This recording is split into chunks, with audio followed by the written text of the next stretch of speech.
Direct selling has a variety of socio-economic benefits, from promoting entrepreneurship, addressing unemployment, to empowering women. It facilitates companies to sell their products that are loved by many.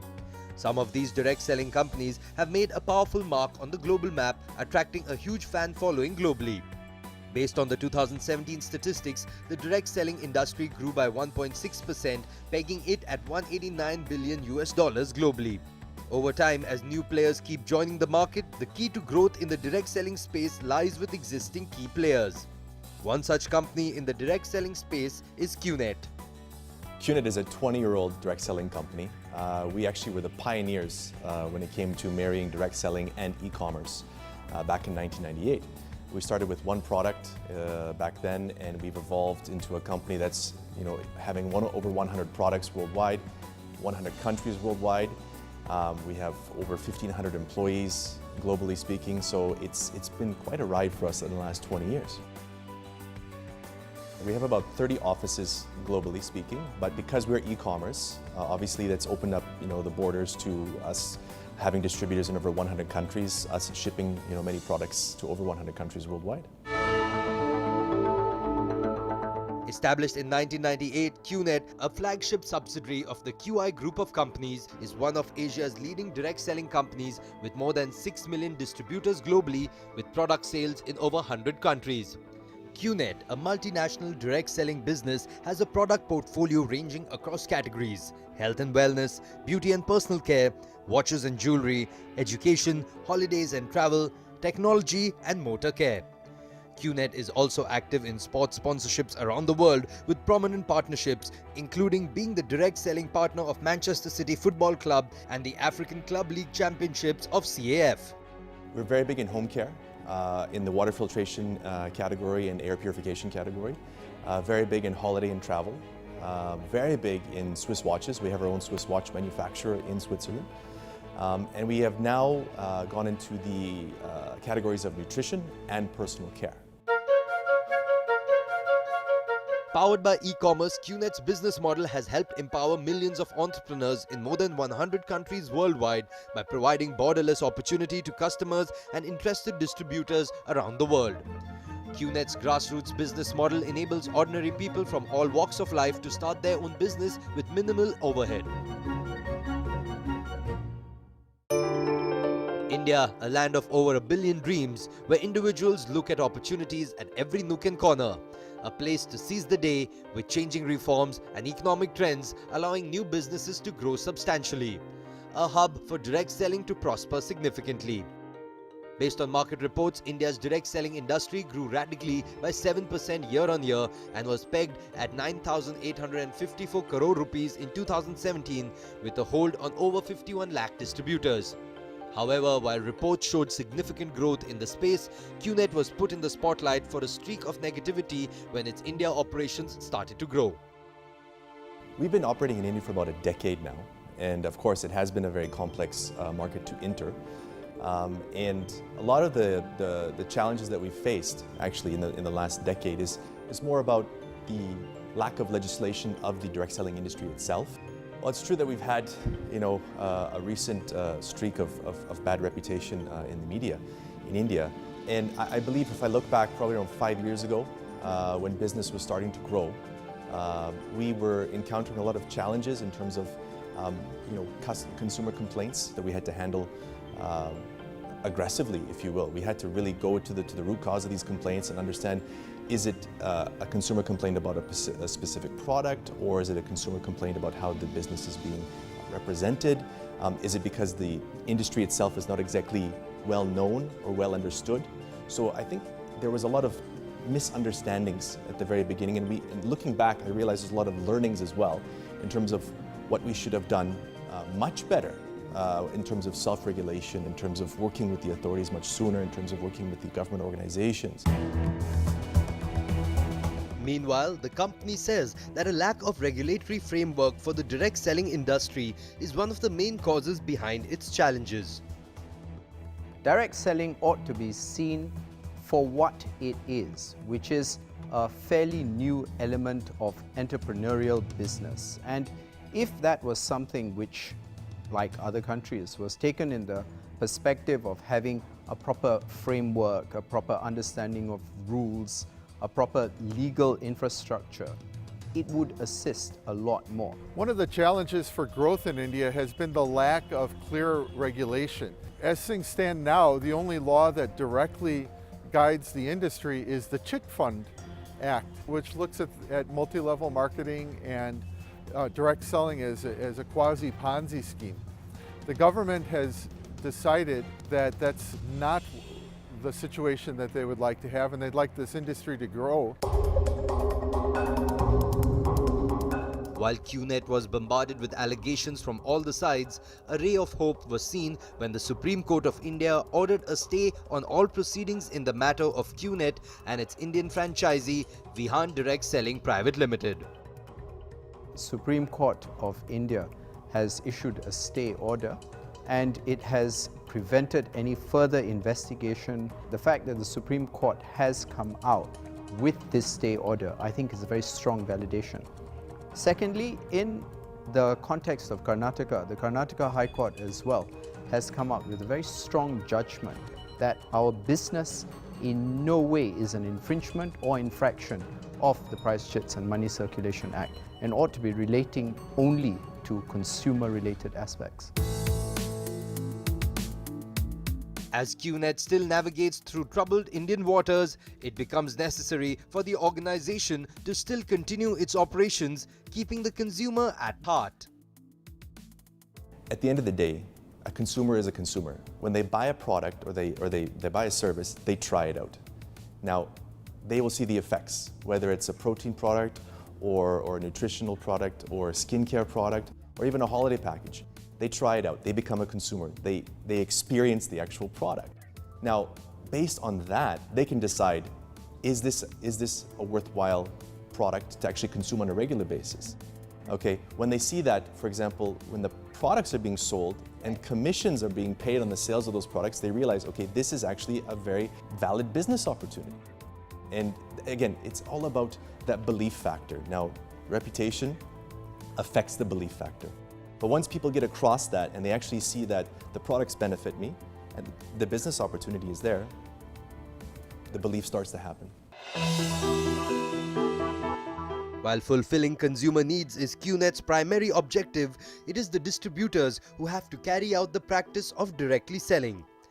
While QNet's distributor community has worked to achieve their success, the company claims that a few have dubiously been promoting its direct selling business as an investment scheme or a get-rich-quick scheme. When you have an area of economic activity without clear regulation, you're going to get two types of people involved. You're going to get the bold and the bad.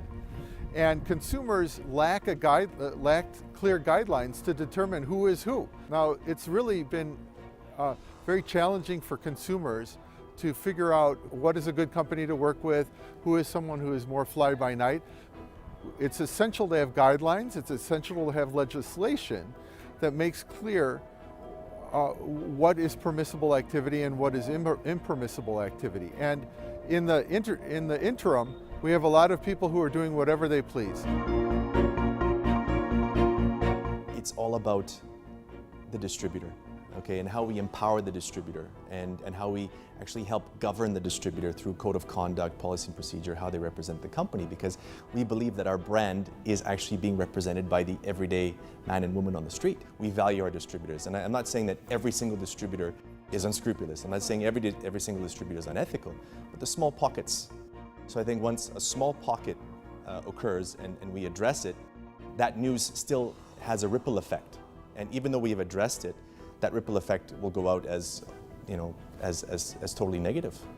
Our distributors in India have had a very difficult time because of that reputation online.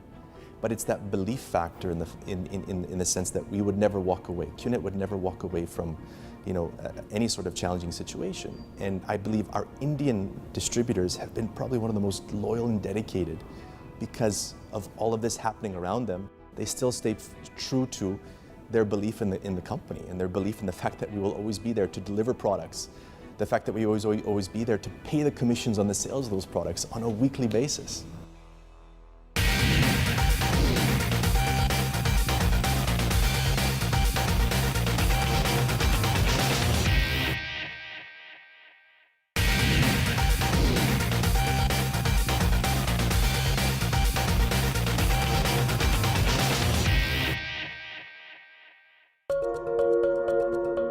Welcome back to the untold story of QNet. Earlier we featured an insider's perspective on QNet's rise to fame and its subsequent fall in its India operations due to ongoing allegations. While the journey has been rough, the company acknowledges that the last few years have been a tremendous learning experience. We are, of course, increasing the number of staff in our network compliance department. Okay, we're actually deploying our staff to the different states in India to conduct more trainings. So the frequency of trainings has been increased. All right, and that allows us to actually get into the ground and find out what issues could be taking place in certain states, and we address it there and then. So I think this proactive approach is definitely one of the biggest learning lessons we've had, and we're taking a much more aggressive step in this direction. In a country like India, with this concept of running your own business and selling great products and services on your own time, I think the incredible amount of potential that we have in that market, and also the types of distributors that we have in that market, I think that there's just so much potential for much more business growth in India. It is evident that QNet's strength primarily lies in their global distributors. But it isn't an easy task for them. While climbing up the ladder of success, they have not only faced the backlash of these fraud allegations, but have defended the company's name during their ride to success. It is not a perception that it is illegal or a scam or a fraud.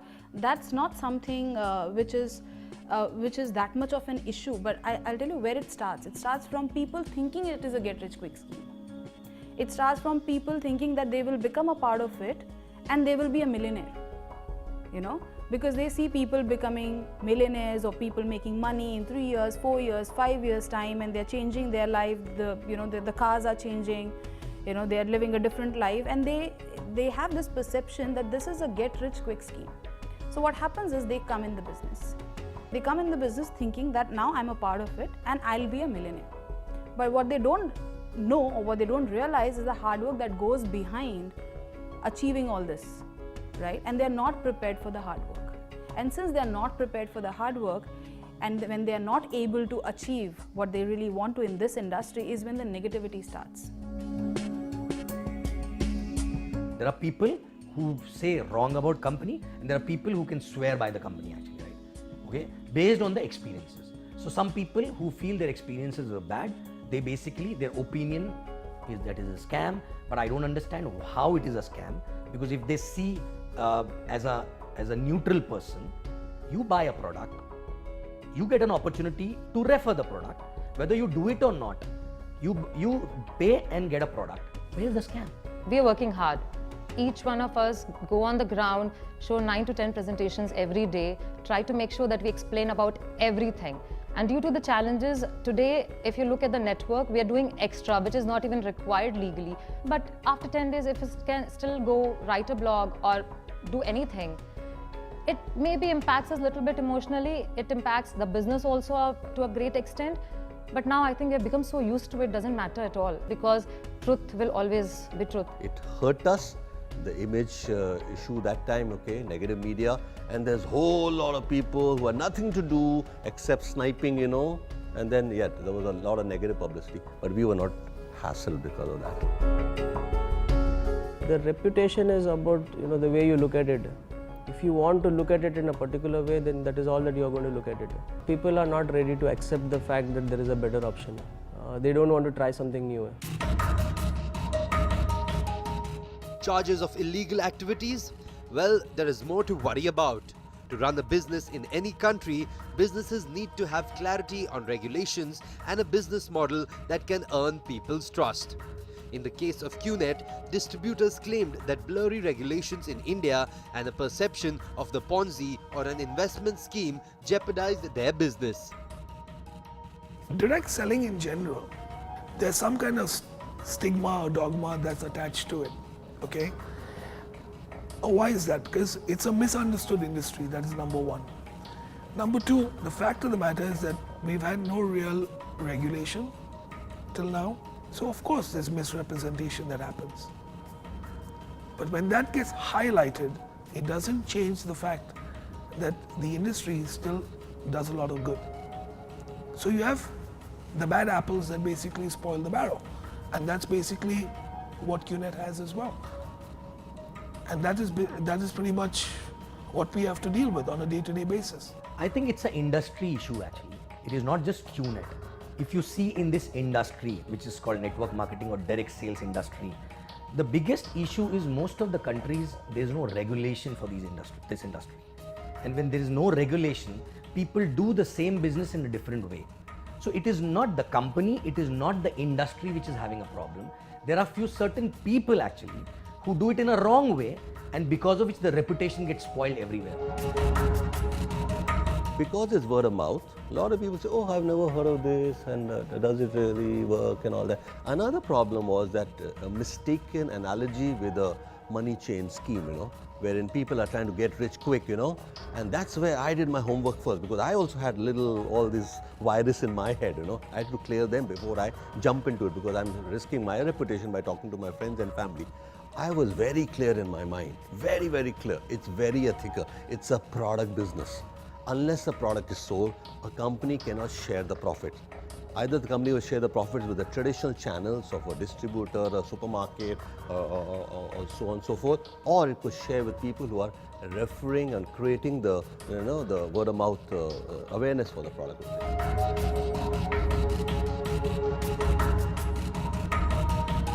Company's role is just to give a product and take money, and as per refund policy, if people want, give a refund, right?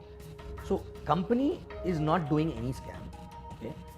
Neither the industry is wrong, but because there are people, because the plus point of the industry is anybody can come in the business, right?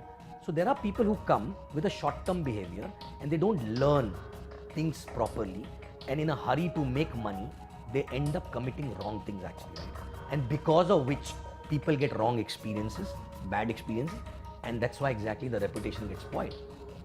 So it is not the company, it is people. We had to deal with this negative publicity, okay? But when people saw our belief, our passion, we are not scared, we are not going away, we are proud of our association with QNet, okay? Then we said this is misinformation. Also, the laws of the country are not updated, right? It is not a scam, it is not a money chain scheme, it's a product company. If you sign up 50 people, okay, that's a good number. But if none of them buy a product, QNet will not pay you anything.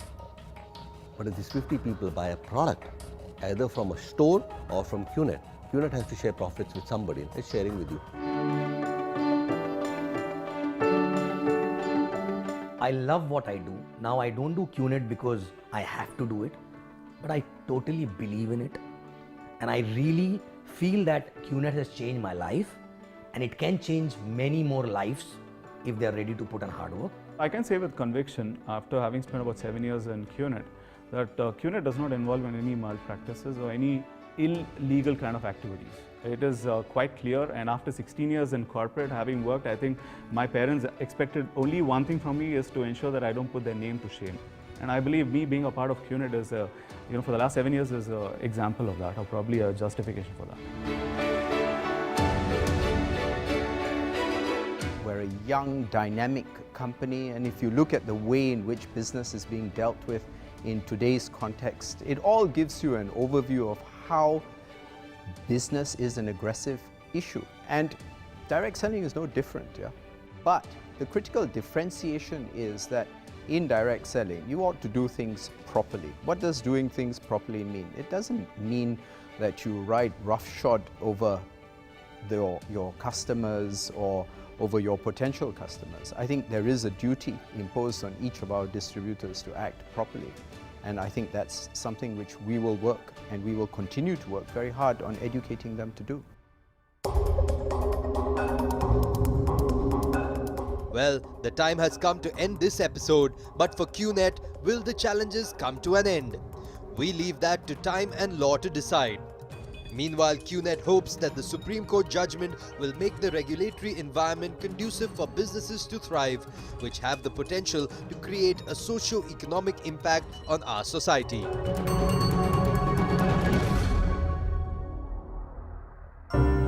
As per the new tri-tariff order, you now have the power to choose and pay only for the channels you love.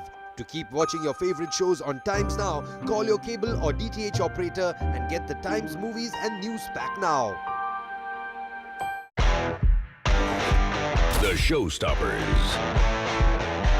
the Jaw Droppers, the Movers and Shakers. These are some of the hard facts. The Power Players, all the blockbusters, all the hard hitters in one power punch.